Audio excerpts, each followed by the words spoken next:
The Republicans see America as a city, a shining city on a hill. The future can be better. Whereas the Democrats, at least the more radical ones, see the system as fundamentally flawed, needs to be burned down. And that's what you see in the streets. Burn it down.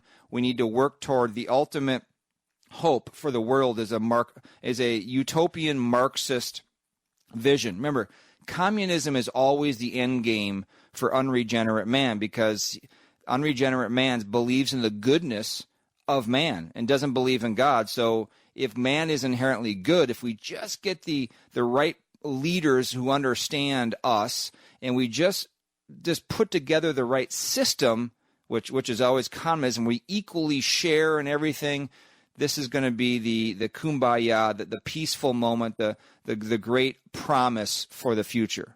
So patriotism, huge difference. Hope for the future, big difference between the parties. And then lastly, and I think the most important one for this particular program, and the focus of what we do here on the program, is the policies and values of each particular party.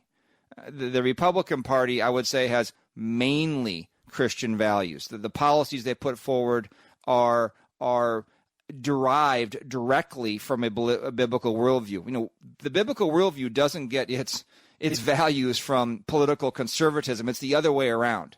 Policies like the right to life, the principle of work and incentive and individual liberties, these come from, as our founder said, from God, not the other way around. And so those values, to a large extent, are being pulled directly from a Christian, maybe not necessarily a narrow biblical worldview, but a broadly Christian worldview.